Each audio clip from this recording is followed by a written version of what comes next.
ہوگا اور مختصر گرامر، پھر انشاءاللہ اس کی تفسیر۔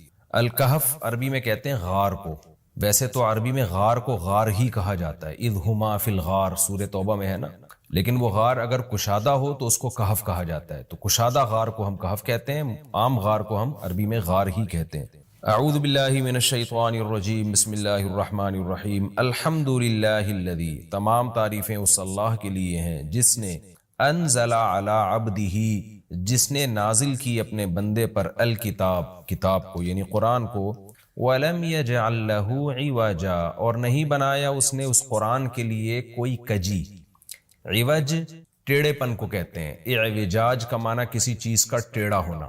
تو کلام میں کجی کسے کہتے ہیں، کلام میں ٹیڑھا پن کسے کہتے ہیں، یعنی سیدھی بات نہ ہو۔ ہم کہتے ہیں نا کہ بھائی سیدھی بات کرو، تمہاری اپنی بات میں اتنا ٹکراؤ ہے، پتہ ہی نہیں چلتا کہ تم کیا کہنا چاہتے ہو، اور بات بھی واضح نہ ہو، تو ایسے کلام کو کہا جاتا ہے ٹیڑھا کلام، عوج والا کلام۔ تو قرآن کہہ رہا ہے کہ قرآن کے مضامین بالکل اسٹریٹ ہیں، سیدھے سیدھے ہیں، نیچر کو، فطرت کو اپیل کرتے ہیں، اور ٹکراؤ نہیں ہے آپس میں مضامین میں۔ تو یہ مطلب ہے عوج نہ ہونے کا۔ وَلَمْ يَجْعَلْ لَهُ عِوَجًا، اور اس میں کوئی کجی نہیں ہے۔ قیماً، سیدھا سیدھا کلام ہے۔ یہ اسی لم یجعل لہ عوجا کو دوسرے لفظ کے ساتھ ایکسپلین کیا جا رہا ہے کہ جس میں کجی نہیں ہوتی تو ظاہر ہے وہ سیدھا کلام ہوتا ہے۔ قیماً، قیم سیدھا، لینذر بأسا، تاکہ یہ ڈرائے، بأسا ایک یعنی عذاب سے، مصیبت سے، شدیداً سخت عذاب سے، من لدنہ اللہ کی طرف سے، وَيُبَشِّرَ الْمُؤْمِنِينَ، اور مومنین کو یہ کلام خوشخبری سنا دے، الَّذِينَ يَعْمَلُونَ الصَّالِحَاتِ، وہ مومنین جو نیک عمل کرتے ہیں، کیا خوشخبری سنا دے ان کو، أَنَّ لَهُمْ أَجْرًا حَسَنًا، کہ بے شک ہے ان کے لیے اچھا اجر۔ ماکثین، مکث یمکث، مکثن کا معنی ہوتا ہے قرار پکڑنا، رہنا، ماکثین فیہ ابدا، اس اچھے اجر میں رہیں گے یہ ہمیشہ ہمیشہ۔ وَيُنذِرَ، اور تاکہ یہ کلام ڈرا دے، الذین، ان لوگوں کو، قالوا جو کہتے ہیں، اتخذ اللہ ولدا، کہ اللہ نے اولاد ٹھہرا لی، معاذ اللہ، ما لہم بہ من علم، نہیں ہے ان کے لیے بہ اس بات پر، من علم کوئی علم، میں نے بتایا تھا علم کا ترجمہ دلیل سے بھی ہوتا ہے، ان کے لیے اس بات پر یعنی اس دعوے پر کوئی دلیل نہیں ہے ان کے پاس، ولا لآبائہم، اور نہ ان کے باپ دادا کے پاس کوئی دلیل ہے، کبورت کلمتن، کبورا یہ ایک فعل تعجب ہے، بہت ہی یعنی تعجب کی بات ہے، یعنی بہت ہی بڑا کلمہ ہے، یعنی بہت ہی بری ہے یا بہت ہی بڑی ہے، ازروع کلمہ کے یعنی ازروع بات کے، یہ بات بہت بڑی ہے، یعنی بری ہونے میں بہت بڑی ہے، یعنی جو انہوں نے کہا نا کہ اللہ تعالیٰ نے کسی کو اپنی اولاد ٹھہرا لی ہے، تو یہ بات بڑے ہونے کے لحاظ سے بہت ہی بری ہے، یہ ترجمہ ہوگا کبورت کلمتن، یہ بہت ہی برا ہے، بڑا ہے کلمے کے اعتبار سے، تخرج، وہ کلمہ جو نکلتا ہے، من افواہہم، ان کے منہ سے، فوہ کہتے ہیں منہ کو، فوہ، اور افواہ اس کی جمع آتی ہے، تو ان کے منہ سے جو نکلتا ہے، تو جو کلمہ نکلتا ہے، تو یہ بات بہت بڑی ہے اس کلمے کے اعتبار سے، یعنی یہ کلمہ بہت ہی برا کلمہ ہے جو ان کی زبانوں سے نکلتا ہے۔ ان یقولون الا کذبا، نہیں کہتے یہ لوگ مگر جھوٹ، فلعلک، فا کا مطلب تو یا پھر لعلک شاید آپ، باخع نفسک، بخع یبخع ہلاک کرنا، آپ ہلاک کر بیٹھیں گے اپنی جان کو، علی آثارہم، ان کے نشانات، ان کے پیچھے، اثر نشان کو کہتے ہیں کیونکہ نشان انسان کے پیچھے پیچھے ہوتا ہے نا، تو اس کا مطلب ان کے پیچھے، یعنی آپ ان کے در پہ ہو کے ان کے پیچھے، ایسا لگتا ہے کہیں اپنی جان ہلاک کر بیٹھیں گے۔ ان لم یؤمنوا، اگر یہ لوگ اس ایمان نہ لائے، بہذا الحدیث، اس بات پر یعنی قرآن پر ایمان نہ لے کر آئے، تو ایسا لگتا ہے شاید کہ آپ اپنی جان ہلاک کر بیٹھیں گے ان کے پیچھے، اسفا، افسوس کرتے ہوئے، اسفا تاسف اردو میں بھی استعمال ہوتا ہے نا، بڑا تاسف ہوا یعنی غم، تو آسان ترجمہ آیت کا کیا ہوگا، شاید کہ آپ ان کے پیچھے اپنی جان کو ہلاک کر بیٹھیں گے غم کی وجہ سے، اگر یہ اس بات پر ایمان نہ لے کر آئے، اس قرآن پر ایمان نہ لے کر آئے۔ انا جعلنا، بے شک بنایا ہے ہم نے، ما علی الارض، اس چیز کو جو زمین پر ہے، کیا بنایا ہے ہم نے اس کو، زینت اللہ، زمین کے لیے زینت، یعنی زمین سے مراد ہے زمین والوں کے لیے، زمین والوں کے لیے ہم نے جو کچھ زمین کے اوپر ہے وہ زینت بنایا ہے، لِنَبْلُوَهُمْ، تاکہ ہم ان لوگوں کو آزمائیں، ایہم احسن عملا، کہ ان میں کون ہے جو عمل کے لحاظ سے زیادہ اچھا ہے، وَإِنَّا لَجَاعِلُونَ، اور بے شک بنانے والے ہیں ہم، ما اس چیز کو، علیہا جو زمین پر ہے، کیا بنانے والے ہیں، سعیدن میدان، جروزا چٹیل، سعید یصعد صعودن کا معنی اوپر چڑھنا، تو سعید زمین کے اوپر کے حصے کو کہتے ہیں، کیونکہ وہ سب سے اوپر والی پرت ہے نا زمین کی، تو سب سے اوپر ہوتی ہے، اس لیے اس کو سعید کہا جاتا ہے۔ تو مٹی کو بھی کہا جاتا ہے چونکہ زمین کے اوپر ہوتی ہے وہ۔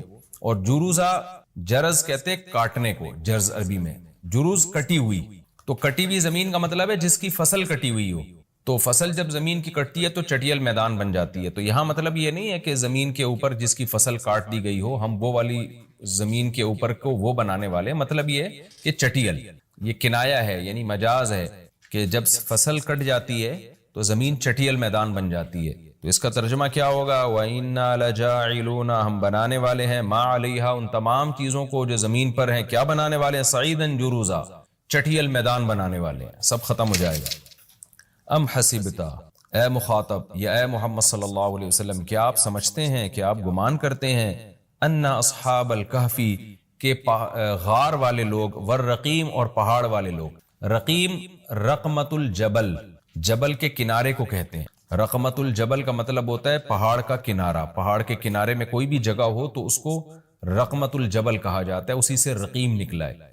تو پہاڑ کے کنارے پر، یعنی رقیم کا مطلب کیا ہوگا، اصحاب الکہفی والرقیم، غار والے لوگ اور پہاڑ کے جانب والے لوگ، کیونکہ اصحاب کہف جو تھے وہ غار میں بھی تھے، اور ظاہر ہے وہ غار پہاڑ کی جانب میں تھا، تو اس لیے ان کو اصحاب الکہف بھی کہا، اصحاب الرقیم بھی کہا۔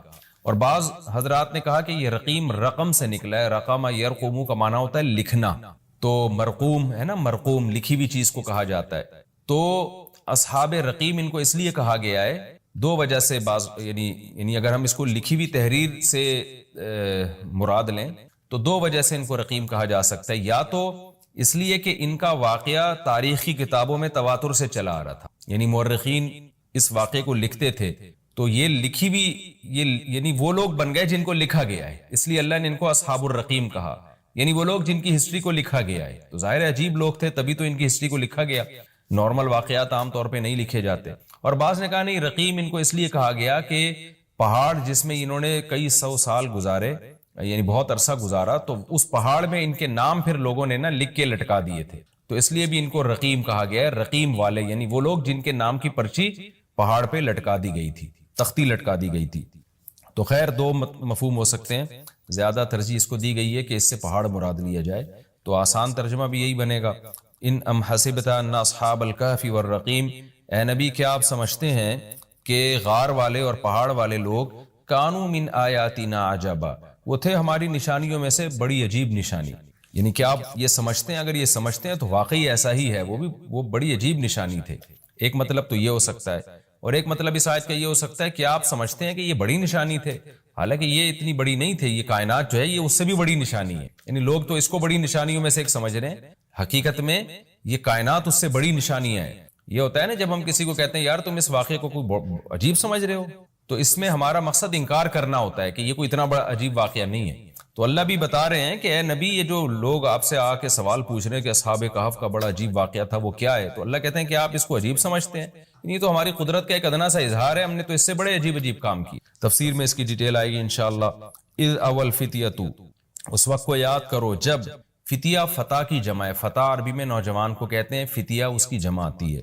اوا یا ابھی کا معنی ٹھکانہ پکڑنا، جب ٹھکانہ پکڑا چند نوجوانوں نے، فتیہ عربی میں فعلتن کا جو وزن ہے وہ جمع قلت کے لیے آتا ہے، قلت کا مطلب تھوڑے سے لوگ، فعلتن افعال، افعلن، افعلن، افعال، فعلتن، افعلتن، یہ چار اوزان عربی میں آتے ہیں جمع قلت کے لیے، یعنی 9 سے کم پہ دلالت کرنے کے لیے۔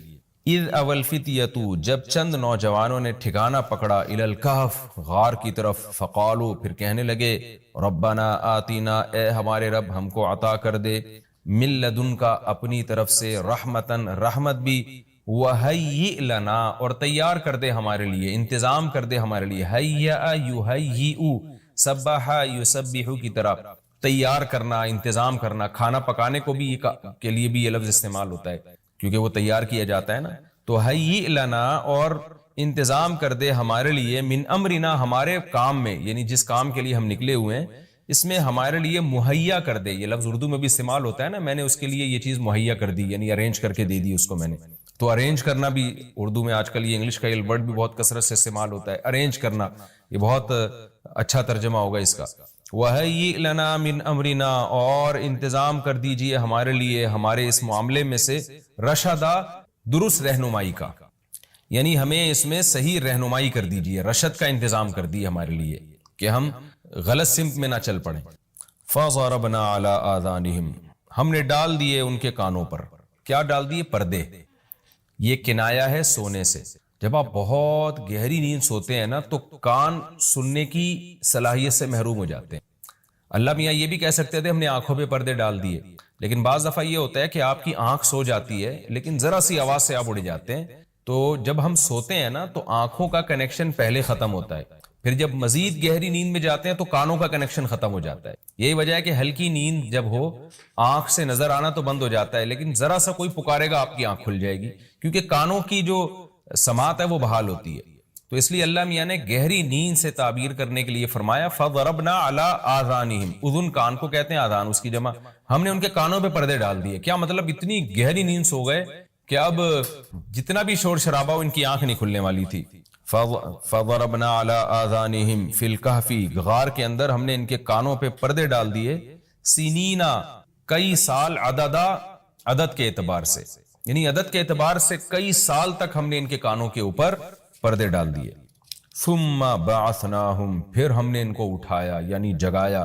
لنعلم، تاکہ ہم جانیں، ظاہری طور پر جان لیں، حقیقت میں تو اللہ پہلے سے جانتا ہے. کیا جان لیں؟ ای الحزبین، حزب کہتے ہیں جماعت کو، حزبین دو جماعتیں، کہ دو جماعتوں میں سے کون سی جماعت ہے احصا، یہ ہے اس میں تفضیل، اضربو کی طرح، زیادہ کاؤنٹ کرنے والی، زیادہ شمار کرنے والی.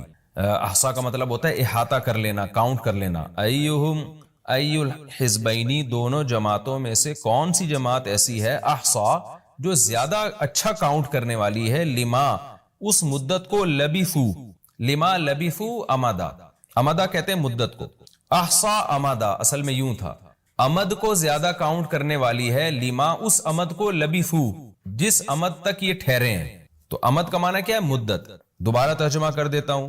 ثم بعثناہم، ہم نے ان کو دوبارہ اٹھایا، لنعلم، تاکہ ہم جان لیں، ای الحزبین، دو جماعتوں میں سے کون سی جماعت ایسی ہے احصا امدا، جو زیادہ کاؤنٹ کر سکتی ہے مدت کو، لما وہ والی مدت، لبثو جس مدت میں یہ ٹھہرے ہیں. یعنی مطلب یہ ہے کہ جب یہ اصحاب کہف دوبارہ سو کے اٹھے ہیں نا تو ان میں دو دھڑے بن گئے. ایک نے کہا ہم ایک دن سوئے ہیں، آدھا دن سوئے ہیں، دوسرے نے کہا پتہ نہیں کتنا سوئے ہیں، ہمیں تو یاد ہی نہیں ہے.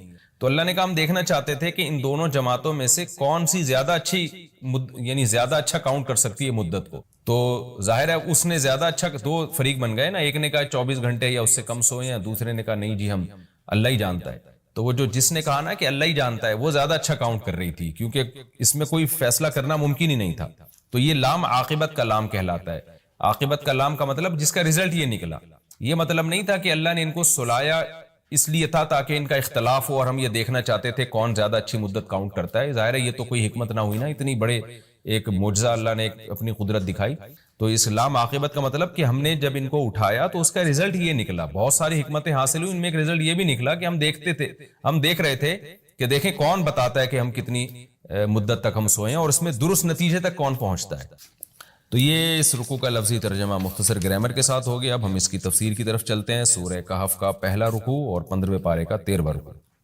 یہ سورہ کہف ہے، اس کی بڑی فضیلت ہے. حدیث میں رسول اللہ صلی اللہ علیہ وسلم نے ارشاد فرمایا کہ جو جمعے کے دن سورہ کہف کی تلاوت کرتا ہے اللہ اسے دجال کے فتنے سے محفوظ رکھتے ہیں. اس کی وجہ کیا ہے کہ دجال کے فتنے میں اور اس میں کیا مناسبت ہے، اس پہ علماء نے بہت کچھ کہا ہے. تو یقینی طور پر اس حکمت کو بیان نہیں کیا جا سکتا، لیکن بہرحال اس کے مضامین ایسے ہیں کہ انسان کو اس سے ایمان میں تقویت ملتی ہے. اور بڑی بات یہ ہے کہ رسول اللہ صلی اللہ علیہ وسلم نے جب کسی چیز کے بارے میں ہمیں بتا دیا تو پھر ہمیں اس کی حکمت سمجھ میں نہ بھی آئے تو ہمیں بس اس پر ایمان لانا چاہیے. تو دجال کے فتنے سے بچنے کے لیے اگر کوئی جمعے کے دن اس کا اہتمام کرتا ہے تو انشاءاللہ اس کو فائدہ ہوگا. دجال کے فتنے سے بچنے میں سرسری غور سے ایک بڑی حکمت یہ معلوم ہوتی ہے کہ اللہ تعالیٰ نے بڑے بڑے قدرت کے اپنے نمونے دنیا میں دکھائے ہیں. جیسے اس میں خضر علیہ السلام کا واقعہ آئے گا، اصحاب کہف کا واقعہ، ذوالقرنین کا واقعہ، کہ کیسی اللہ نے ان کے ہاتھوں پہ اپنی قدرت کو ظاہر کیا. تو یہ اللہ تعالیٰ کے مختلف کام ہیں. یاجوج ماجوج کا تذکرہ بھی آئے گا اس میں. تو اس میں ہمیں پتہ چلتا ہے کہ اللہ کی قدرتوں میں بہت بڑی بڑی قدرتیں، اللہ مخلوق سے بھی بعض دفعہ بڑے بڑے کام لے لیتے. تو دجال بھی اللہ کی ایک مخلوق ہوگا، تو وہ اگر بڑے بڑے محیر العقول کام دکھا رہا ہے تو یہ اس کی علامت نہیں ہوگی کہ یہ خدا ہے. جیسے ذوالقرنین سے اللہ نے بڑا کام لیا تو وہ خدا تھوڑی بن گئے، اور خضر علیہ السلام کے ذریعے اللہ نے مردے کو زندہ ایک جو ہے نا وہ دیوار کو سیدھا کروا دیا اور تختہ جڑوا دیا، اور کچھ انہوں نے اللہ کے بتانے سے غیب کی خبریں بتا دی، تو اس سے وہ خدا تو نہیں بن گئے. اور جو اس طرح اصحاب کہف 300 سال تک غار میں سوتے رہے، تو اس سے وہ خدا نہیں بن گئے. تو ایسے ہی دجال کے جب ہم محیر العقول واقعات دیکھیں گے تو یہ اس کی علامت نہیں ہے کہ یہ خدا ہے، بلکہ اللہ کی مخلوق ہے. تو اللہ تعالیٰ نے جیسے پچھلے پیغمبروں میں ایسے واقعات رونما ہوئے اور مقصد لوگوں کی آزمائش تھا، تو دجال بھی لوگوں کی آزمائش ہی کے لیے آئے گا. اور بہت ساری حکمتیں ہیں جو علماء نے بیان کی. اچھا، یہ جو جمعے کے دن سورہ کہف پڑھنے کی فضیلت ہے، تو یہ جمعے کی رات کو اگر کوئی پڑھ لے تو بھی یہ فضیلت حاصل ہو جائے گی. تو کیونکہ روایات میں جمعے کی رات کا بھی تذکرہ ملتا ہے اور جمعے کا بھی تذکرہ ملتا ہے. الحمدللہ الذی، تمام تعریفیں اس اللہ کے لیے ہیں، انزل علی عبدہ الکتاب، جس نے اپنے بندے پر کتاب کو نازل کیا، ولم یجعل لہ عوجا، اور اس کتاب میں اس نے کوئی کجی نہیں رکھی. یہ قرآن کا کمال ہے. آپ الحمد سے لے کے والناس تک پڑھیں، 2 اور 2 4 کی طرح اس کی آیتیں اور اس کے مضامین سمجھ میں. قرآن کے علاوہ کوئی بھی مذہبی کتاب آپ پڑھ لینا تو آپ کو سمجھ میں نہیں آئے گی کہ یہ کیا کہا جا رہا ہے اس میں، اور وہ باتیں نیچر کو اپیل بھی نہیں کریں گی، اور انسان وسوسوں کا شکار ہو جائے گا اور مصیبت میں پڑ جائے گا. لیکن قرآن کے دعوے کتنے واضح ہیں، اور دعووں میں تناقض نہیں ہے. قرآن نے کہا خدا ایک ہے، ہر جگہ یہی کہا کہ ایک ہے. محمد صلی اللہ علیہ وسلم کو کہا کہ نبی ہیں، بشر ہیں نبی ہیں. تو بشریت کو ثابت کیا قرآن نے. جہاں نبی صلی اللہ علیہ وسلم سے اوٹ پٹانگ معجزوں کا مطالبہ کیا گیا تو بتا دیا گیا میں بشر ہوں. ایک ہی دعویٰ رہا ہے مسلسل شروع سے آخر تک، اور آخری نبی ہونے کا جب دعویٰ کیا گیا تو آخری ہی، یہ نہیں کہ پھر قرآن میں اشارے دے دیے ہوں کہ کوئی اور نبی بھی آئے گا. تو تناقض نہیں ہے قرآن میں. نماز کو فرض کیا تو نماز فرض ہے. تو یہ جتنے مضامین، پھر اخلاقیات کی جو تعلیم دی وہ تعلیم سیم ہے. تو یہ ہے کہ عوج نہیں ہے، بالکل نیچر کو اپیل کرنے والی 2 اور 2 4 کی طرح صاف ستھری باتیں ہیں قرآن مجید میں. یہ خود قرآن کا ایک بہت بڑا معجزہ ہے. آپ کبھی بھی کسی جھوٹے آدمی کو جب سنیں گے نا، اس کی باتوں میں ٹکراؤ بہت ہو. میں ایک دفعہ تحقیق کر رہا تھا، یہ منکرین حدیث جو ہیں جنہوں نے کہا، دعویٰ کیا کہ حدیث حجت نہیں، تو ہمارے شیخ حضرت مفتی رشید احمد صاحب رحمہ اللہ تعالی نے اصل الفتاوی کی 2 جلد میں ان کے خلاف بہت کچھ لکھا ہے. تو اس میں ایک بڑی دلچسپ بات یہ تھی کہ جب یہ منکرین حدیث کا جو بانی ہے نا، پرویز نام تھا اس کا، پورا نام اس وقت ذہن میں نہیں ہے، تو اس کی کتابوں سے حضرت نے تناقض نکالا. مفتی رشید احمد صاحب رحمۃ اللہ علیہ نے تناقض کیا نکالا؟ ایک جگہ لکھ رہا ہے کہ حدیث حجت نہیں ہے، دوسری جگہ لکھ رہا ہے کہ حدیث حجت تو ہے لیکن جن ذرائع سے ہم تک پہنچی وہ ذرائع حجت نہیں، اور ایک جگہ لکھ رہا ہے کہ حدیث حجت بھی ہے لیکن صرف نبی صلی اللہ علیہ وسلم کے دور تک کے لیے حجت ہے، ہمیشہ کے لیے حجت نہیں. تو ایسے کئی تناقض. تو اس میں حضرت نے لکھا کہ اس سے پتہ چلتا ہے کہ یہ بیچارہ خود اس کو پتہ نہیں ہے کہ یہ اس کا دعویٰ کیا ہے. یعنی اس سے صاف واضح ہوتا ہے کہ ان کا مقصد صرف اور صرف ہمیں اسلام سے ہٹانا ہے، اور حدیث کو مشکوک قرار دے کر، کیونکہ زیادہ تر جو قوانین ہمیں اسلام کے ملتے ہیں وہ تو قرآن میں بہت کم ملتے ہیں، وہ تو احادیث میں ملتے ہیں. قرآن تو زیادہ تر عقیدے کی بات کرتا ہے، آخرت کے تصور کو ہماری نظروں میں اجاگر کرتا ہے، اخلاقیات سکھاتا ہے، مسائل، فقی مسائل، وہ تو زیادہ تر احادیث میں ہے. اسلامی قانون جسے ہم کہتے ہیں، تو مقصد اس کا یہ ہے کہ اسلامی قانون سے کسی طرح لوگوں کو ہٹایا جائے. تو جیسے جس وقت بن پڑی وہ دعویٰ اس نے کر دیا. کبھی مجلس دیکھی کہ یار اس وقت یہ دعویٰ کرنا زیادہ مناسب ہے کہ حدیث حجت تو ہے لیکن جن ذرائع سے پہنچی وہ ذرائع قابل اعتماد نہیں ہے، تو وہاں اس نے یہ دعویٰ کر دیا. تو جھوٹا آدمی کسی ایک بات پہ ٹکتا نہیں ہے. آپ مرزا غلام احمد قادیانی کے دعووں کو دیکھ لیں، اس کی کتابوں میں کہیں وہ لکھتا ہے کہ میں نبی نہیں ہوں، میں تو امام ہوں، اور کہیں لکھتا ہے کہ میں، شروع میں اس نے یہ دعویٰ کیا تھا کہ میں نبی نہیں ہوں، میں امام مہدی ہوں، پھر اس نے دعویٰ کیا میں حضرت وہی عیسیٰ علیہ الصلوۃ والسلام جو مسیح موعود وہ ہوں. اس کی کتابوں میں اتنا ٹکراؤ ہے. وجہ اس کی ہے کہ باطل کا ایک ہدف ہوتا ہے.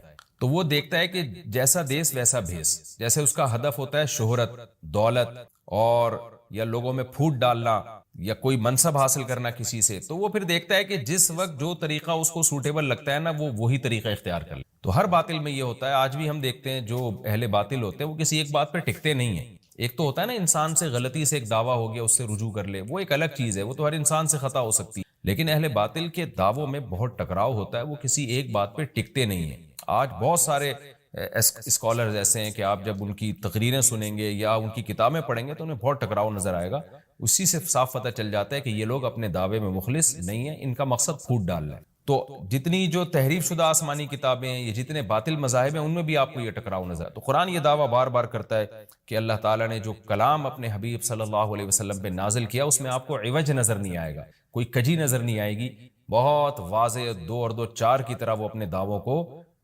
دعوے کرتا ہے قرآن مجید، اور اس پر دلائل قائم کرتا ہے۔ قیمن، اللہ فرماتے ہیں سیدھا سیدھا کلام ہے، لینذر بأسا، تاکہ یہ ڈرا دے۔ کہ اللہ تو نے اتنا صاف ستھرا کلام نازل کیوں کیا؟ اللہ کہتے ہیں 2 وجہ سے، برے لوگوں کو ڈرانے کے لیے، اچھے لوگوں کو امیدیں دلانے کے لیے، تاکہ برے لوگ برائی سے بچیں اور اچھے لوگوں کو موٹیویشن ملے۔ یہ دعویٰ بھی قرآن کا کتنا پیارا اور کتنا صاف ستھرا ہے۔ برائی کو ختم کرنا چاہتا ہے قرآن، اچھائی کو پروموٹ کرنا چاہتا ہے۔ لِيُنذِرَ بَأْسًا شَدِيدًا، ہم نے کیوں نازل کیا؟ تاکہ یہ ڈرا دے شدید عذاب سے، مِن لَدُنْهُ، اللہ کی طرف سے، یعنی اللہ کی طرف سے ڈرا دے، وَيُبَشِّرَ الْمُؤْمِنِينَ، اور ایمان والوں کو خوشخبریاں سنا دے۔ کون سے ایمان والے؟ الَّذِينَ يَعْمَلُونَ الصَّالِحَاتِ، جو اچھے اعمال کرتے ہیں۔ کیا خوشخبری سنا دے؟ ان لہم اجرا حسنا، کہ ان کو اجر ملے گا بہت اچھا، اور ایسا اجر ملے گا ماکثین فیہ ابدا، رہیں گے اس اجر میں وہ ہمیشہ ہمیشہ۔ وینذر الذین قالوا، اور تاکہ یہ کلام ڈرا دے ان لوگوں کو، الذین قالوا، جو کہتے ہیں اتخذ اللہ ولدا۔ اللہ نے ڈرانے کا ذکر 2 دفعہ کیا، اس لیے کہ ایک تو عام لوگ جو برے ہوتے ہیں ان کو ڈرا دے، اور مشرکین میں خاص طور پر یہ برائی تھی کہ یہود و نصارہ کی باتوں میں آ کے اللہ کے لیے اولاد ٹھہرا لیا کرتے تھے، وہ فرشتوں کو بیٹیاں کہہ دیا، یا عیسائیوں کی باتوں میں آ کے اللہ کے لیے اولاد ٹھہرا دی۔ تو اس لیے اللہ نے خاص طور پر ان مشرکین اور ان کافروں کا ذکر کیا جو نبی صلی اللہ علیہ وسلم کے دور میں اللہ کے لیے اولاد ٹھہراتے تھے، کہ ان کو بھی ڈرا دیا جائے۔ وَيُنذِرَ الَّذِينَ قَالُوا، اور ڈرا دے ان لوگوں کو جو کہتے ہیں اتخذ اللہ ولدا، کہ اللہ نے ٹھہرا لی ہے اولاد۔ سورہ کہف بھی مکی صورتوں میں سے ہے نا، تو اس میں بھی توحید کا مضمون بہت ہوگا۔ ما لہم بہ من علم، نہیں ہے ان کے لیے اس دعوے پر کوئی دلیل، ولا لآبائہم، اور نہ ان کے باپ دادا کے پاس کوئی دلیل تھی۔ یہ اکثر کہتے تھے نا، بھائی ٹھیک ہے ہمارے پاس دلیل نہیں ہے لیکن ہم اپنے باپ دادا کو فالو کرتے ہیں، تو اللہ کہتے ہیں تمہارے باپ دادا کے پاس کون سے اس دعوے کی کوئی دلیل تھی؟ اور یہ جملہ ہلکا نہیں ہے، کبرت کلمۃ، بہت بڑا ہے یہ کلمے کے اعتبار سے، ایسا کلمہ جو ان کی منہ سے نکلتا ہے، منہ سے نکلنے والا کلمہ یہ بہت بڑا کلمہ ہے، بہت بھاری ہے زمین اور آسمان پر، کہ اللہ کے لیے اولاد ٹھہرا دی۔ ان یقولون الا کذبا، نہیں بولتے یہ لوگ مگر نرا جھوٹ بولتے ہیں۔ فلعلک باخع نفسک علی آثارہم، اللہ تعالیٰ اپنے حبیب صلی اللہ علیہ وسلم کو تسلی دے رہے ہیں کہ اتنا سری جھوٹ بولتے ہیں اور آپ کی دعوت اتنی واضح ہے، پھر بھی ایمان نہیں لاتے، تو اے نبی کہیں ایسا نہ ہو کہ آپ غم میں اپنی جان ہی نہ ہلاک کر بیٹھ، کیونکہ رسول اللہ صلی اللہ علیہ وسلم کا دل بہت گھٹتا تھا کہ اتنی واضح بات میں کر رہا ہوں، اتنا میرے دعوے میں اتنی کلیئرٹی ہے، اس کے باوجود یہ مانتے کیوں نہیں ہیں؟ تو غم سے آپ کا سینہ گھٹتا تھا، تو اللہ نے آپ کو بتایا کہ یہ آپ کی حالت یہ ہو گئی ہے شاید کہ آپ اپنی جان ہی ہلاک کر بیٹھیں۔ دیکھیں اللہ کا شاید یہ ہماری زبان میں اللہ ہم سے بات کرتے ہیں نا، ورنہ اللہ کے لیے تو شاید نہیں، اللہ کے لیے جو چیز ہوتی ہے یقینی ہوتی ہے۔ تو یہاں شاید کا مطلب کیا ہوگا کہ کوئی بھی دیکھنے والا آپ کی کنڈیشن کو دیکھے نا اس وقت، تو وہ کہے گا کہ آپ کی موت نہ واقع ہو جائے، اتنا غم ہے آپ کو۔ تو مقصد ہے غم کی شدت کو بیان کرنا۔ تو اللہ فرماتے ہیں شاید کہ آپ اپنی جان ہی ہلاک کر بیٹھے ان کے پیچھے، یعنی ان کے غم میں، اگر یہ لوگ اس قرآن پر ایمان نہ لے کر آئے، اسفا، افسوس اور غم میں آپ کی جان ہی کہیں آپ ہلاک نہ کر بیٹھیں۔ پھر آگے اللہ بتا رہے ہیں کہ یہ ایمان کیوں نہیں لے کر آتے۔ آپ غم نہ کریں، آپ کی دعوت میں کوئی کمی نہیں، آپ کے دلائل میں کوئی کمی نہیں، ایمان نہ لانے کی وجہ ہم بتاتے ہیں کیا ہے۔ کچھ لوگ لائیں گے، کچھ نہیں لے کر آئیں گے، وجہ کیا ہے وہ ہم بتا رہے ہیں اگلی آیت میں، انا جعلنا ما علی الارض، ہم نے بنایا ہے ہر اس چیز کو جو زمین کے اوپر ہے، زینت اللہ، زمین کے لیے یعنی زمین والوں کے لیے زینت، اٹریکٹیو بنایا ہم نے۔ زمین اجڑی ہوئی ہوتی، کسی کا دل ہی نہ لگتا زمین میں، تو سارے آخرت ہی کی فکر میں لگ جاتے، لیکن زمین میں اٹریکشن ایسی پیدا کر دی ہے کہ یہ اللہ سے غافل کرتی ہے، حق سے دور کرتی ہے۔ ہر آدمی اس زمین کی زینت کو حاصل کرنے کی کوشش کرتا ہے۔ زینت وہ چیز ما یتزین، جو مزین ہوتی ہے اور جس کی طرف انسان کی اٹریکشن ہوتی ہے، چاہے حقیقت میں وہ اٹریکشن کے قابل ہو یا نہ ہو۔ جیسے گندگی کا ڈھیر ہے، اٹریکشن نہیں ہوتی، لیکن آپ نے اس کے اوپر ایک خوبصورت ململ کا کپڑا ڈال کے خوشبو چھڑک دی تو اب وہ دیکھنے میں بھلی لگنے لگے گی۔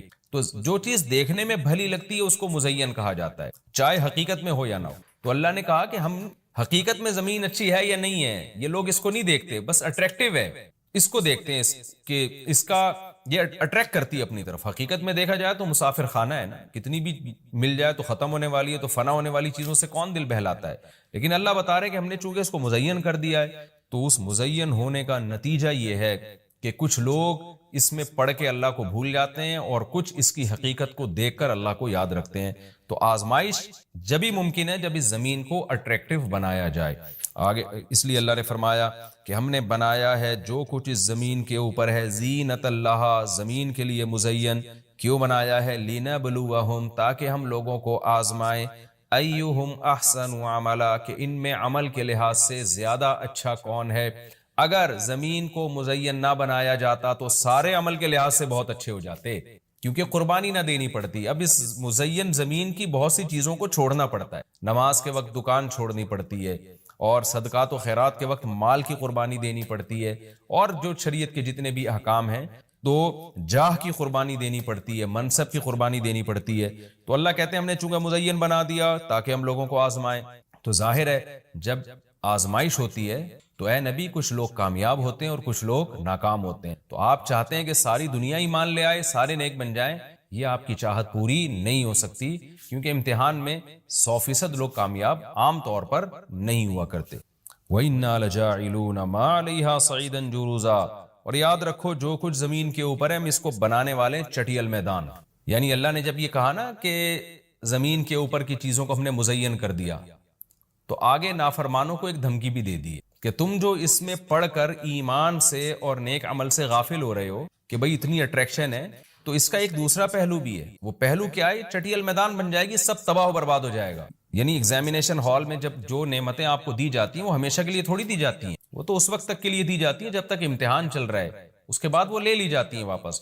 تو اسی طرح اللہ اس زمین کو ختم کر دیں گے، اور تب پوری ترقی، جو انسان کی جتنی بھی ترقی ہے زمین میں اور کائنات میں، ساری زمین بوس ہو کے ختم ہو جائے گی، اور اللہ تعالیٰ جس مقصد کے لیے انسان کو پیدا کیا گیا اس مقصد کے بارے میں انسان سے سوال کریں گے۔ ام حسبت ان اصحاب الکہف والرقیم، قرآن نے یہ کچھ تمہید بیان کی کہ یہ دنیا آزمائش کے لیے اور سب کچھ ختم ہو جائے گا، جو قرآن کا اصل مقصود ہے۔ اب قرآن ایک واقعے کی طرف آتا ہے۔ مشرکین مکہ یہود و نصارہ سے بہت سی چیزیں سنا کرتے، اور یہود آ کے ان کو چپ کے گائیڈ کرتے تھے کہ جس نے نبوت کا دعویٰ کیا ہے نا، تم ان سے یہ سوال پوچھو، تم ان سے یہ سوال پوچھو۔ پھر یہود دیکھتے تھے کہ ہماری تورات کے مطابق جواب ملتا ہے کہ نہیں ملتا، تو ان کا یعنی خیال یہ تھا کہ محمد صلی اللہ علیہ وسلم جواب نہیں دے پائیں گے تو ہم بتائیں گے دیکھو ہماری تورات میں تو یہ لکھا ہے، اگر یہ اللہ کے نبی ہیں تو یہ تو ہر آسمانی کتاب یہ واقعہ بیان کرتی ہے، تو قرآن کیوں بیان نہیں کر رہا؟ تو یہودیوں نے آ کے مشرکین مکہ سے کہا، مشرکین مکہ نے نبی صلی اللہ علیہ وسلم سے سوال پوچھا۔ ان میں 3 سوال تھے، ایک روح سے متعلق جس کا سورہ بنی اسرائیل میں جواب دے دیا گیا، ایک حضرت ذوالقرنین سے متعلق کہ وہ کون سا بادشاہ تھا جس نے پوری دنیا پہ حکومت کی ہے، ان کا تذکرہ اللہ نے قرآن میں بیان کیا، اور ایک اصحاب کہف کے بارے میں۔ تو اب قرآن ان کے واقعے کو بیان کر رہا ہے۔ ام حسبت ان اصحاب الکہف والرقیم کانوا من آیاتنا عجبا، اے نبی آپ یہ سمجھتے ہیں کہ اصحاب کہف اور جبل والے، پہاڑ والے لوگ، غار اور پہاڑ والے لوگ کیا ہماری نشانیوں میں سے بڑی عجیب نشانی تھے؟ کیا آپ یہ سمجھتے ہیں؟ یعنی یا تو اس کا جواب یہ کہ واقعی یہ نشانی تھے، یا یہ کہ یہ اتنی بڑی نشانی نہیں تھے جتنی بڑی اس کائنات کو بنا دینا بڑی نشانی ہے۔ اذ اول فتیتو، اللہ نے اس واقعے کو بیان کیا، اس وقت کو یاد کرو جب چند نوجوانوں نے ٹھکانہ پکڑا الی الکہف، ایک بڑے غار کی طرف، فقالو، پھر کہنے لگے۔ اب دیکھیں قرآن جب واقعہ بیان کرتا ہے نا تو سوال تو مشرکین نے اصحاب کہف کا پوچھا تھا، بتا دیا جاتا بھئی ایک زمانے میں اصحاب کہف تھے جو مشرک بادشاہ تھا جس کے ظلم سے تنگ آ کے وہ علاقہ چھوڑ کے چلے گئے، اور 300 سال غار میں رہے اور پھر 300 سال کے بعد واپس آئے اور لوگوں نے پھر بڑی عقیدت کی، محبت کی، بس اتنا کافی تھا۔ لیکن قرآن واقعہ اس انداز سے بیان کرتا ہے کہ اس میں اسباق ملنا شروع ہو جائیں، ہمیں اس میں اسباق ملنا شروع ہو جائیں۔ اب دیکھیں شروع کیسے کیا جا رہا ہے۔ کیا تم یہ سمجھتے ہو کہ اصحاب کہف کا واقعہ کوئی عجیب واقعہ ہے؟ یعنی اللہ کے لیے تو کوئی عجیب نہیں ہے، یعنی انسانوں پر گویا اللہ تعجب کر رہے ہیں کہ اس واقعے کو تم عجیب سمجھ رہے ہو، اور اس سے بڑے عجیب عجیب کام جو ہم نے کر دیے، پانی کے قطرے سے انسان کو بنا دیا اور اتنا بڑا نظام بنا دیا ہم نے کائنات کا، اس کو عجیب نہیں سمجھ رہے۔ تو یہ انسان کی بھی عقل ہے نا کہ ایک واقعہ عجیب و غریب ہو جائے تو اس پہ حیران ہو رہا ہوتا ہے، اور وہ پوری کائنات بن گئی اور انسان کا پانی سے وجود میں آ جانا، چونکہ یہ ہم اس کے عادی ہو چکے ہیں یہ منظر دیکھنے کے، تو یہ ہمارے نظر میں عجیب نہیں رہا، ورنہ حقیقت میں تو اس سے زیادہ عجیب کام اللہ کر چکا ہے۔ تو ایک تو سبق اللہ نے ہمیں یہ بتایا اس واقعے میں کہ یہ واقعہ اتنا عجیب نہیں جتنا اللہ کے دوسرے کام زیادہ عجیب۔ تو قرآن واقعہ بیان کرتا ہے اس انداز سے تاکہ ہمیں اس سے اسباق ملے۔ اذا والفتیۃ الی الکہف، نوجوانوں نے غار میں پناہ لی، فقالوا ربنا، اور کیا کہنے لگے، اے ہمارے رب، آتنا من لدنک رحمہ، تو دے ہمیں اپنی طرف سے رحمت، اور حیئ لنا من امرنا رشدا، ہمارے معاملے میں کوئی رشد کا انتظام کر دے، یعنی درستگی کا انتظام کر دے۔ اس میں کیا سبق ملتا ہے کہ جو مشرک بادشاہ تھا، کافر بادشاہ تھا، چند نوجوان اسلام لے کر آئے، اللہ کے برحق دین کو قبول کیا، ان کو یہ یقین تھا کہ ہم اس علاقے میں رہ کر اپنے دین اور مذہب پہ قائم نہیں رہ سکتے، لہذا انہوں نے ارادہ کیا ہم ہجرت کرتے ہیں۔ تو اب ہجرت کر کے جائیں کہاں؟ تو اللہ سے دعائیں مانگ رہے ہیں۔ اس سے کیا پتہ چلتا ہے کہ جب آپ کے لیے کسی علاقے میں رہ کر دین پر چلنا ناممکن ہو تو آپ پر لازم ہے کہ آپ اس علاقے کو چھوڑیں، ایک بات۔ نمبر دو، چھوڑ کر آپ اللہ پہ اعتماد اور توکل کریں کہ جس اللہ نے مجھے یہاں کھلایا وہ کہیں اور بھی کھلا سکتا ہے۔ نمبر تین، اللہ سے دو قسم کی دعائیں مانگیں۔ نمبر ایک، اے اللہ تو میرے لیے رحمت کا انتظام کر دے، یعنی اپنا رحم کر تاکہ تیری رحم کی وجہ سے ہمارے لیے معاملات آسان ہو جائیں۔ نمبر دو، تو ہمیں گائیڈ کر، حیئ لنا من امرنا رشدا کا مطلب سیدھا راہ دکھا، ہمیں بتا کہ ہم نے جانا کہاں ہے، کس ملک میں اسٹے کرنا ہے، سفر کیسے کرنا ہے۔ یہ بالکل ایسے ہی ہے جیسے موسیٰ علیہ الصلوۃ والسلام سے غلطی سے قتل ہو گیا، تو اب مدین سے جب نکلنا تھا، مصر سے جب نکلنا تھا تو راستہ معلوم نہیں تھا، تو وہاں بھی اللہ تعالیٰ سے آپ موسیٰ علیہ السلام نے دعا مانگی کہ وَلَمَّا تَوَجَّهَ تِلْقَاءَ مَدْيَنَ قَالَ عَسَىٰ رَبِّي أَن يَهْدِيَنِي سَوَاءَ السَّبِيلِ، مجھے امید ہے میرا رب مجھے سیدھا راستہ دکھائے گا۔ تو جب انسان کو راستے معلوم نہ ہو، گائیڈنس نہ مل رہی ہو کہ جانا کہاں ہے، کہاں اسٹے کرنا ہے، تو ایسے موقع پہ اللہ سے سیدھے راستے کی دعا مانگنی۔ تو یہاں بھی انہوں نے دعا مانگی کہ اللہ تو ہمارے لیے رحمت کا انتظام کر دے اور ہمارے لیے ہمیں گائیڈ کر دے کہ ہم نے جانا کہاں ہے، کہاں اسٹے کرنا ہے۔ تو قرآن کہتا ہے ہم نے ان کی دعا کو قبول کی، فَضَرَبْنَا عَلَىٰ آذَانِهِمْ، رحمت کا انتظام کیسے ہوا کہ ہم نے غار کے اندر گئے، ان کے کتے کو ساتھ لے کر غار کے اندر گئے، اور وہاں انہوں نے کہا کہ فی الحال ہم یہاں لوگوں سے چھپ جائیں، کسی طریقے سے پناہ میں آ جائیں، پھر دیکھیں گے جی اٹھ کے ہم نے جانا کہاں ہے۔ تو قتل کے خوف سے نکلیں اور غار میں جا کے آرام کیا، تو اللہ کہتے ہیں ہم نے ان کے کانوں پہ پردہ ڈال دیا، سلا دیا گہری نیند، سنین عددا، کئی سال تک، ثم بعثناہم، پھر ہم نے ان کو جگایا، لنعلم ای الحزبین، تاکہ ہم دیکھیں، جس کا نتیجہ یہ نکلا کہ ہم یہ دیکھنا چاہتے تھے ان دونوں میں سے کون سا فریق ایسا ہے احصیٰ لما لبثوا امدا، جو مدت کے اعتبار سے زیادہ کاؤنٹ کرنے والا ہے اس مدت کو، لما لبثوا، جس مدت تک یہ لوگ ٹھہرے۔ یعنی اللہ تعالیٰ بھی گویا ان کو دیکھ کے خوش ہو رہے ہیں کہ دیکھیں ان کے آپس میں تبصرے کیا ہوتے ہیں، کیونکہ کسی کے ساتھ ایسا کبھی نہیں ہوا۔ تو اب جب یہ اٹھیں گے تو اللہ کی گویا کہ اللہ تعالیٰ بھی ان کی بات کو دیکھ کرنا ایک خوش ہو رہے ہیں ان کو دیکھ کے کہ دیکھو میں یہ باتیں آپس میں کیا کرتے ہیں۔ تو کسی نے کیا کہا، کسی نے کیا کہا، یہ سارا تذکرہ آگے آئے گا۔ یہ واقعہ آگے بھی چلے گا اور انشاءاللہ اس کی تفصیل اگلے رکوع میں زیادہ آئے گی۔ ہمارا یہ رکوع الحمدللہ کمپلیٹ ہو گیا اور وقت بھی تقریباً کمپلیٹ ہی ہونے والا ہے ہمارا، تو انشاءاللہ اگلے ایپیسوڈ میں اس واقعے کو ہم مکمل کریں گے۔ تفسیر اس کی بہت آسان ہے، زیادہ ڈیٹیل میں جانے کی ضرورت نہیں ہے، اور میں بار بار بتاتا ہوں کہ یہ جو میں تفسیر کے لیکچر ریکارڈ کروا رہا ہوں، اس کا بنیادی مقصد صرف اور صرف یہ ہے کہ جب آپ قرآن مجید کی تلاوت کریں تو آپ کو سمجھ میں آئے کہ آپ کیا پڑھ رہے ہیں، کیا سن رہے ہیں۔ تلاوت سنیں تو سمجھ میں آئے کہ کیا سن رہے ہیں آپ، تراویح میں یا ویسے نارملی جب آپ تلاوت کرتے ہیں۔ اس تفسیر کے لیکچر کا مقصد لمبی چوڑی تفسیریں نہیں ہیں، کیونکہ میں اگر چاہوں تو ایک رکوع میں 6 مہینے لگا دوں اس کی ڈیٹیل بیان کرنے میں، اور چاہوں تو میں مختصر رکھوں اس کو۔ تو میں نے مختصر اس لیے رکھا ہے کہ آپ کو قرآن سمجھ میں آئے، لہذا قرآن سامنے رکھ کر آپ بیٹھا کریں اور ایک ہی لائنوں والا قرآن ہمیشہ رکھیں. 15 لائنوں والا ہے تو پوری زندگی پھر 15 لائنوں والوں سے تلاوت کریں. 16 لائنوں والا ہے تو 16 لائنوں والے سے آپ تلاوت کریں, تاکہ آپ کو جب وہ صفحہ سامنے ہوگا نا تو آپ جب بھی تلاوت کریں گے تو آپ کو اس کا مفہوم انشاءاللہ ذہن میں آئے گا. تو قرآن کی بیس آپ کی مضبوط ہو جائے. باقی تفسیریں تو پھر اتنی لمبی لمبی تفسیریں ہیں, وہ پڑھتے چلے جائیں, اس میں علمی نکات بہت ہیں. تو میں چاہتا ہوں آپ کی بیس مضبوط ہو جائے. جب قرآن پڑھیں آپ تو عربی میں ہی سمجھ میں آئے, آپ کو سنیں تو عربی میں ہی سمجھ میں. تو یہ بنیادی مقصد ہے. انشاءاللہ اگلے ایپیسوڈ میں میں سورہ کہف کا دوسرا رکوع اور 15ویں پارے کا انشاءاللہ میں 14واں رکوع شروع کروں گا. اللہ تعالی ہمیں سمجھنے کی, عمل کی توفیق عطا فرمائے. وما علینا الا البلاغ.